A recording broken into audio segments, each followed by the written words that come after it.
Hello, I'm Barry Feldman of Feldman Creative. I am a content marketing professional, a copywriter, and a creative director, and I've been one for a very long time, more than half of my long career. Let's leave it at that. Today, I help brands large and small, and in pretty much every category you can think of, connect with their buyers online. And I think you're here because you'll agree there is no more important skill for doing that than content writing. So I'm happy to be here to talk to you today about how to nail content writing and inspire your readers to respond. By the way, I have a column and I write about content marketing, and therefore I've created a hashtag.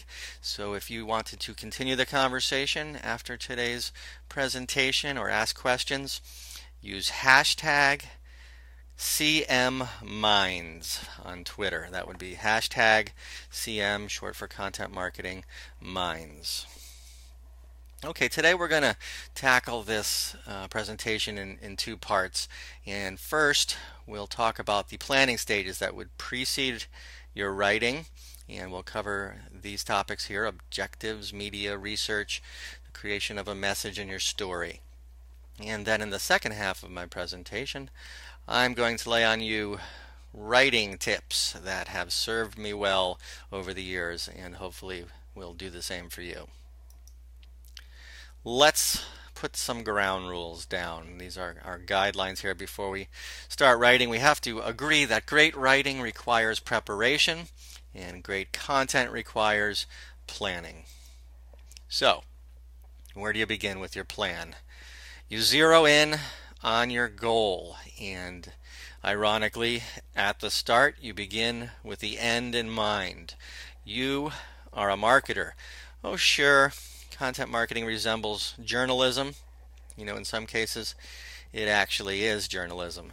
But what you're doing is marketing. You're trying to move somebody to do something, to take an action, invoke a response, do something. And so before you begin, you'll want to know what that is. When you go to measure the success of your content marketing programs and the things that you write, what will that measure be? Now, speaking of your objective, you're going to have a broad objective in mind, the big picture.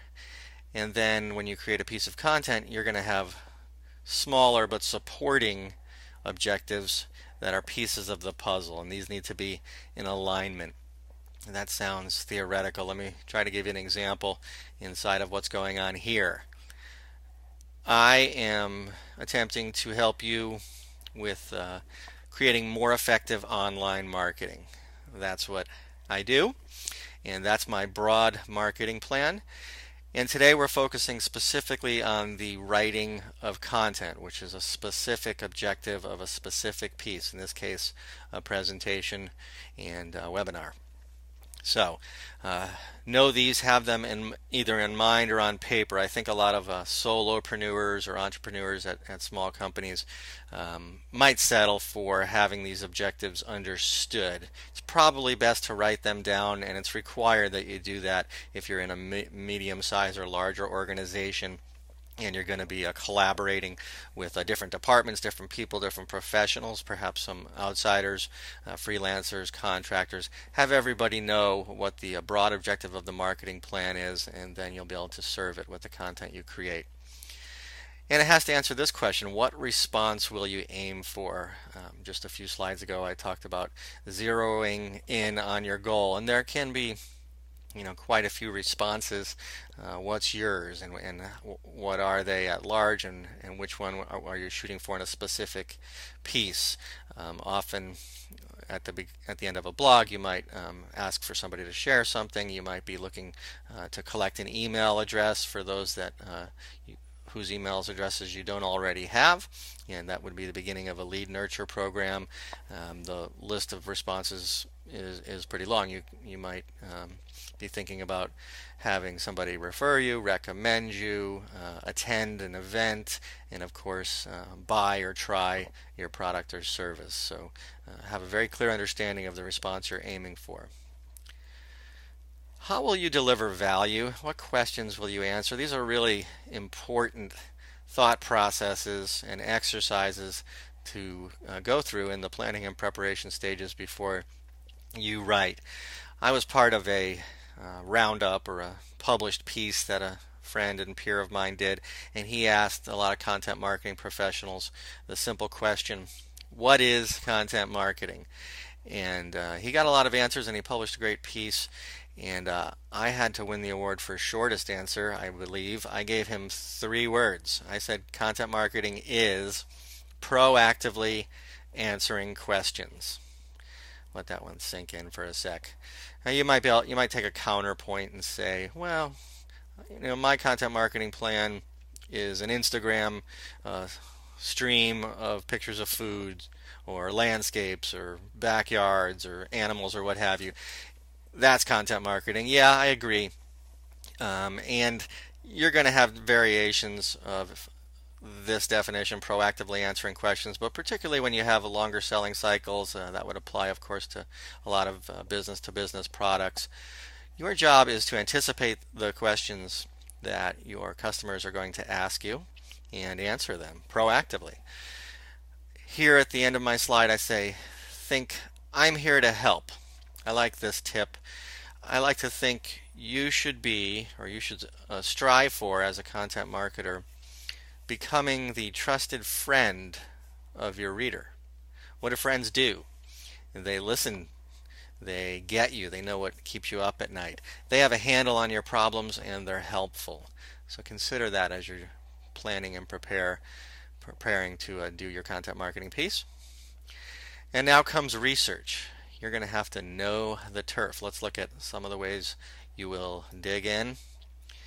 You will dig in the media, and boy, is that getting more overwhelming and complex each day. Obviously, the internet throws a lot of new media at us, and the good news is it's probably easier for you to do your research. A lot of different media will affect the interaction you're going to have with readers, viewers, prospects, customers. Where will those interactions take place? That answer might not be singular. It might be a little mysterious. You might have to be flexible or repurpose content across different media. In other words, something that's printed only or written might become a different media. It might become an infographic for the visual learners and the skimmers. It might become a podcast or video. And so you're going to want to have a handle on the media and some knowledge ahead of time of where the interaction will be, or at least where you'd like it to be. And then you're going to want to map your content to your media-driven strategy. Now, where is not the only question here. What about when, and what about why? When's an interesting question. When might be where they are in the buying cycle. Are they here for the first time? Are they kicking tires? Are they asking tough questions that might put them in the middle of the funnel? Or do they want to compare prices or talk about various tiers of your service or product? So when might also be the time of day, probably more importantly the time of year, the time of in that person's life. You might have a seasonal play. So it's very important to understand the timing of the interaction, and then why. What's your story, and how's that going to map to your buyer? Why are they here? So the internet makes it easier to do research, of course. So you're going to get in and do some digital digging and click around, and you're going to want to know what your market looks like. Now, perhaps that's pretty obvious, and perhaps you have the type of job where you're part of a marketing department where you kind of live and breathe the market. So this is understood. But of course, you could be a freelancer or a contractor and bounce around from market to market on a daily or even hourly basis. And so the research that you do online should help you understand who's doing what. You're going to have to get a good grasp of the trends. So you're going to want to know what's old, what's passé, what's behind us now, what's happening now, what's changing, what's new, where is this market going. And where would these answers come from? They come from a variety of places, but the first place I'd look is the influencers. So you're going to want to dig around and figure out who the influencers are.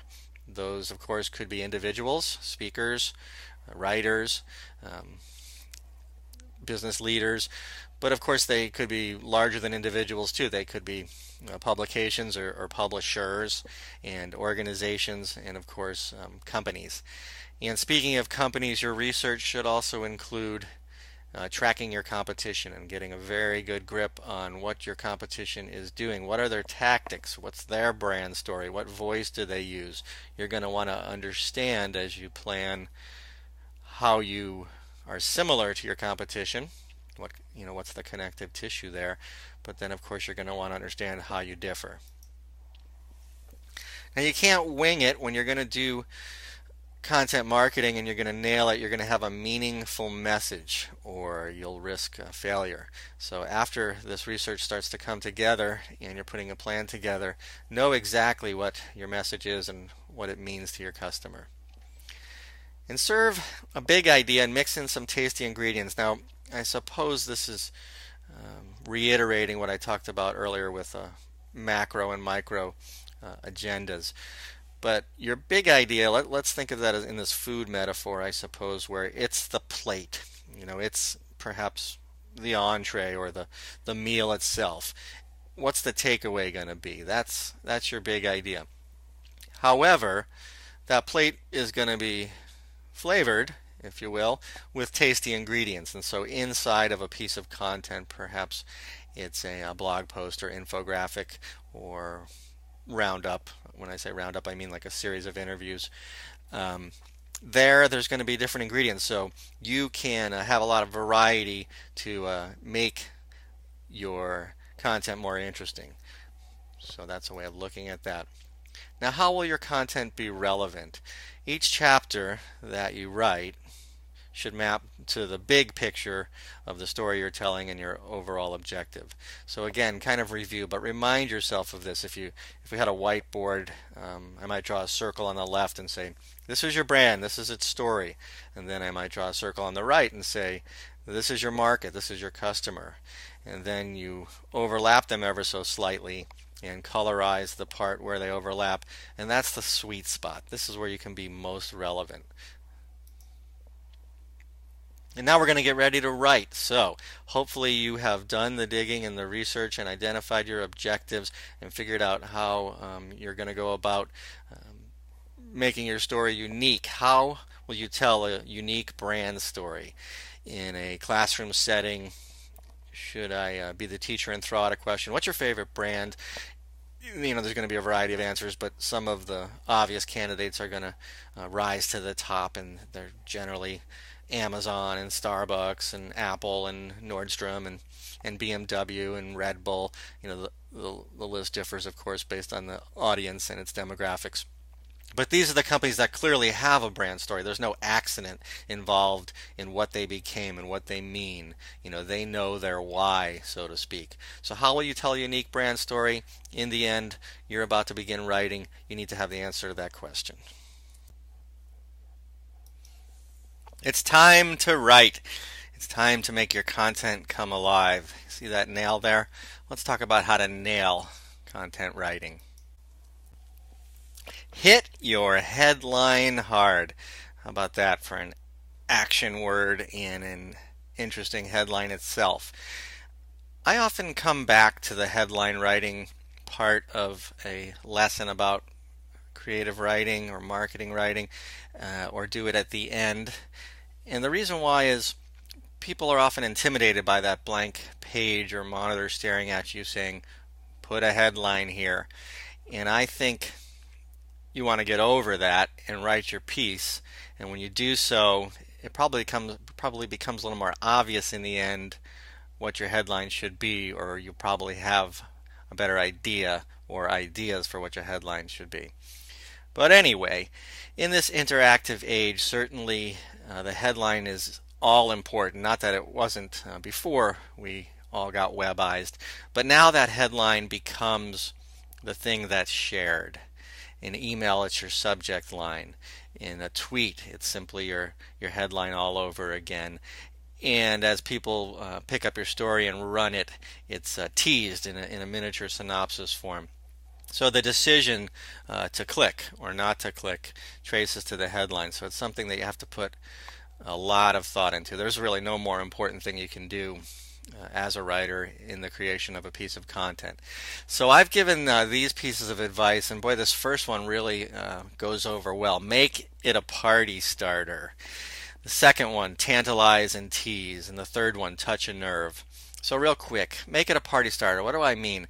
I mean, think of your headline as like the first line of an invitation to a party, or the thing that's going to go on the outside of the envelope. For instance, it might say, ready to rock the new year. Something like that immediately makes an emotional connection.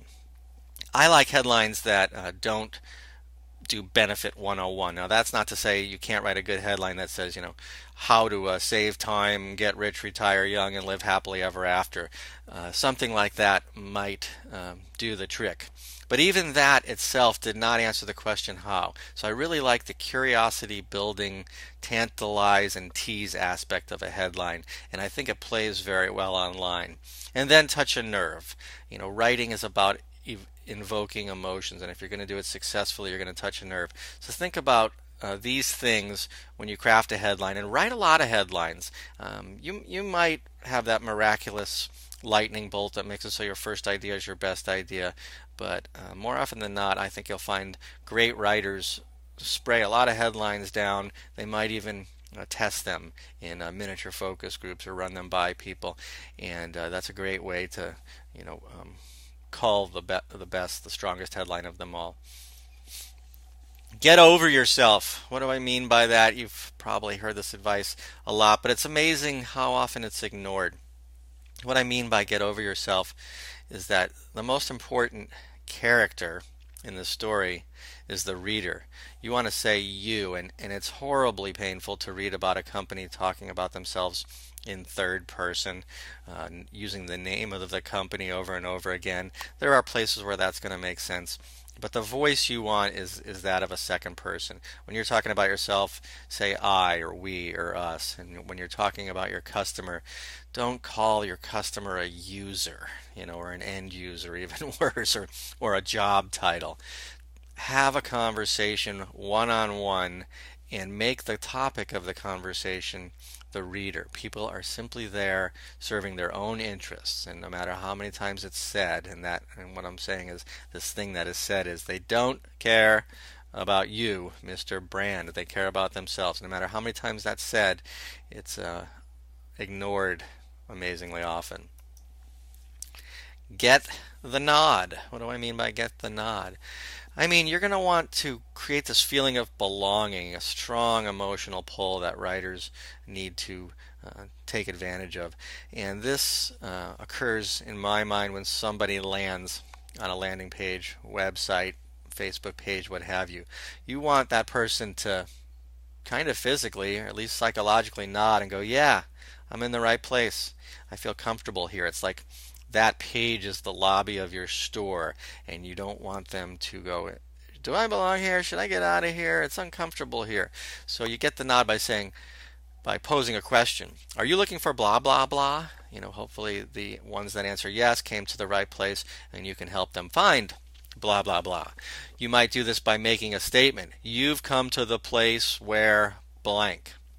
And then you're going to say, in some way or another, in your writing at the beginning of your story, or whatever it is you're creating, let's go on a journey together. Again, that second person voice. Let's experience something together. So you want that feeling of familiarity and not the old school brand to user, consumer, cold advertising voice. Elicit feelings. So I'd hit on this a few times. People can talk about what made them decide to try or buy something, and they'll kid themselves and say, well, it had this feature, or it costs this, or it works this way. And those are reasons, those are rationale, and they're not why people buy things. That's not to say you're never going to get into features, but you see I've chosen gold here to say emotions first. And you're going to want to understand the gamut of emotions, emotional triggers, hot buttons, call them what you will, that appeal to people. And there some of them are real easy to understand. The desire to accomplish, to have power, to have influence, to have friends, to have love. The list goes on and on. But these are the emotions that make people do things and make buying decisions and be an advocate for your brand. So harp on emotions first and let reasoning come second. And therefore, think about, and appeal to people's desires and motivations. Write to a friend. I guess I sort of got here a little early a few slides ago when I talked about the voice. This is a piece of advice that you'll hear people tell speakers. They get up behind the podium and they're freaking out, and the fright overcomes and they're not able to deliver a speech, and the speaking coach says, find that person in the audience that you know, that's your friend. Look them in the eyes and have a conversation. Well, this is great advice too for writing. I think people get a little perfection paralysis with a blank page in front of them. Thinking that, everything I say I'm accountable for, and that this audience can be large. But you're going to be more effective if you're simply talking to a friend. So consider that you're going to give a piece of advice to somebody who knows and likes you and just asked you a question, and have a conversation. Nix the formalities. Try to write informally. Try to make this fun, like we talked about. Get this party started. Cold, impersonal writing turns people off and is going to increase your bounce rates. So type the way you'd talk. Perhaps you are experiencing perfection paralysis. This is a nice tip as well. Forget about writing for a second. Get out a recorder and talk, and then transcribe what you said. Yeah, you'll touch that up, but typing or writing the way you talk is a really solid advice and a great way to get started when you're experiencing writer's block. Blah. A great way to get started when you're experiencing writer's block. Okay? And use questions. Rhetorical questions are just good questions. It's part of the conversation style of writing. Ask questions as often as you'd like. Ask them in sequence. Activate with verbs. If you look back on the headlines I've written in this blue section, the Making Your Content Come Alive section of this presentation, so far I've used hit, get or get over, get the nod, elicit, write, and now activate. Notice the heavy use of verbs. Beginner writers overdo it with adjectives, and the writing gets flowery and, in my opinion, kind of boring. Now that might run counter to advice you got in high school or college when you took creative writing courses. Yeah, there's a place for adjectives. You're going to want to be descriptive and use your adjectives to colorize your story, but verbs trump adjectives in a big way. And as a marketing writer, you're going to want to keep your audience awake with active verbs. So be economical in your adjectives and be vigorous with your use of verbs, and activate or add action to your writing. Express yourself. Another active verb there, right? Express. Put your fingerprints all over your content.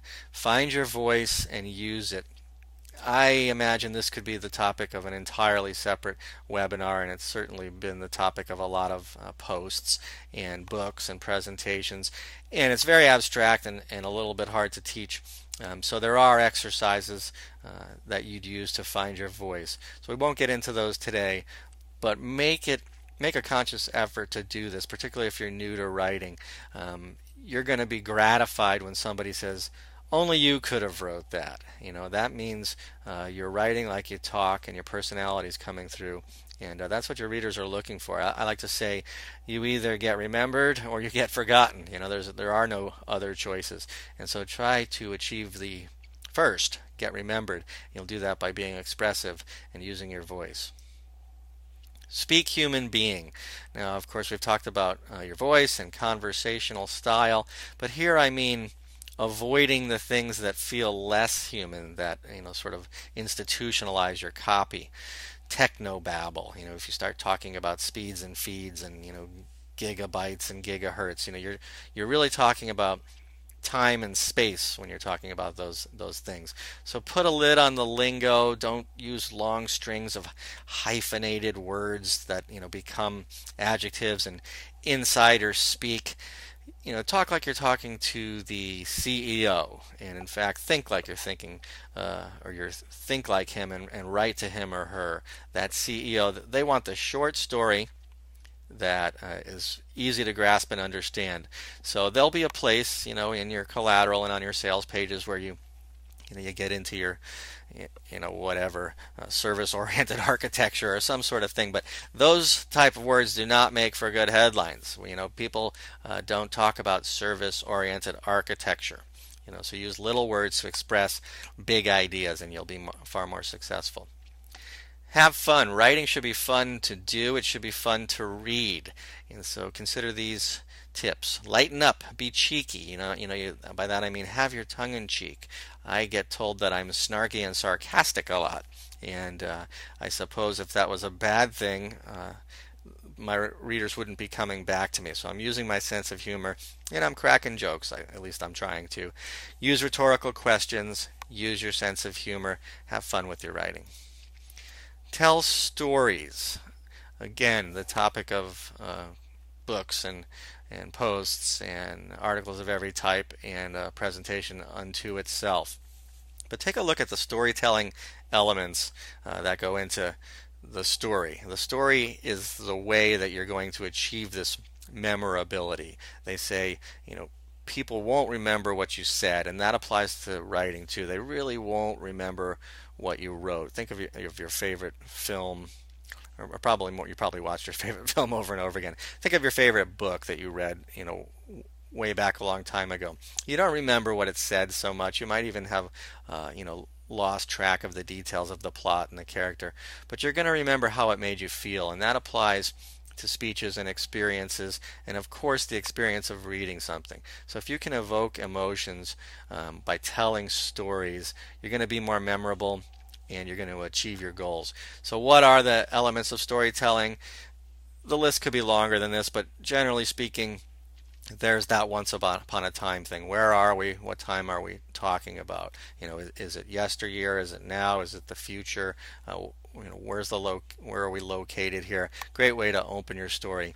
You're going to introduce characters, of course, and a great character to introduce are your customers, or your readers, or all of the above, yourself. But again, don't make yourself the star of the show. You're going to tell stories that the reader gets engaged in. Obviously, stories include a conflict, and so your stories are going to include challenges, problems people have, the things that keep them up at night. And then when your story gets closer to ending, it's going to resolve. And so keep in mind that those elements, that characters, conflict, and resolution, are going to enter into your story and make it memorable. Arouse. Make hearts pound. I talked about the tantalizing headline, or the curiosity builder. Throughout your writing, not just in your headline, but use in your rhythm and your cadence cliffhangers. Make hearts pound by building curiosity. As you tell stories, you might foreshadow. This is a powerful technique in longer pieces, books, ebooks, white papers. The summary comes first, or you're going to have a preface or a foreword that says, here's where we're going. People might decide whether to read or share that piece based on the foreshadowing you do. Cliffhangers, I just mentioned those. Maybe you get to the end of a chapter or a page, or maybe you're doing a series. I often do series, and to keep them coming back for more, much like a film that knows it's going to create a sequel, you end with a cliffhanger. And any chance you get to use the element of surprise, that will help arouse your readers. So don't be afraid to throw curveballs at them. Teach. This really is the essence of content marketing. So your mission as a content marketer and the person trying to nail a piece of written material is generally to educate. So you want that person to go away having learned something. And of course, this is why so many headlines start with how to or reasons why. Those are tactics that work in content marketing, because you're broadcasting, or at least you're suggesting that the consumption of this piece is going to make you a smarter person, and we all long to gather knowledge. So remind yourself that you're a teacher rather than a preacher. And I think you could say that, old school copywriting, where a single page or a 30-second spot had to go from beginning to end and leave an impression on you, there was a whole lot of preaching going on. And in content marketing, we dial that down or eliminate it entirely, and we teach instead of preach. So share your knowledge generously in your efforts to teach and be an educator, and deliver the value that you identified you would up in the planning stages when we talked about what questions will you be answering. Call for action. Now the thing that you'll write is call to action, or it's called call to action. So when you've come across this idea, you've read about the call to action online. That's a directive, and typically a button or a form or something like that. But you don't want to get into content marketing and end it like you were a journalist, even if you are doing journalism like we talked about earlier, because you're a marketer. So you don't say goodbye, you tell the reader what to do, and the more explicitly you do that, the more effective you'll be, the more successful you'll be.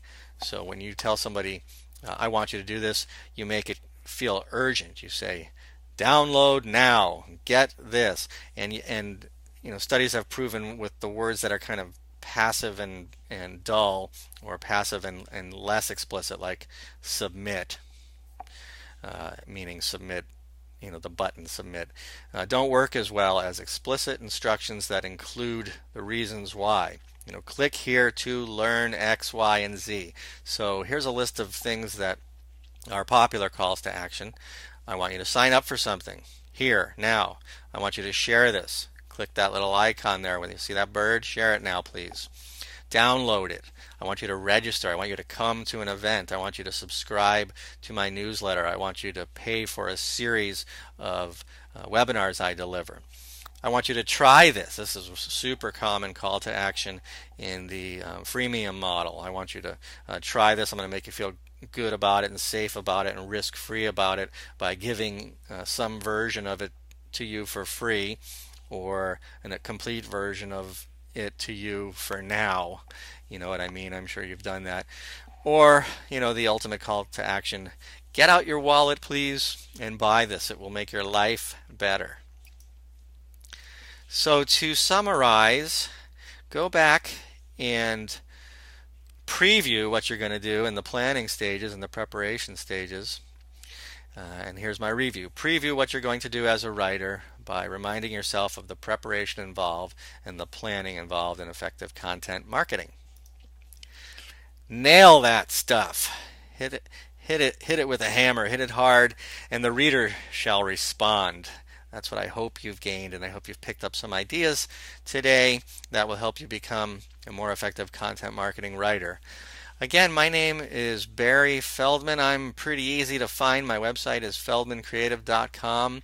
There are various call to actions there. If I can help you, I will. I'll pick up the phone and screen share and offer you a free consultation. We'll talk about content marketing, copywriting, and creative directions, my areas of expertise. My email address is here if you'd like to be in touch with me, and then my Twitter address is @FeldmanCreative. And again, I remind you that I am a columnist speaking on the topic of content marketing with a series called Content Marketing Minds.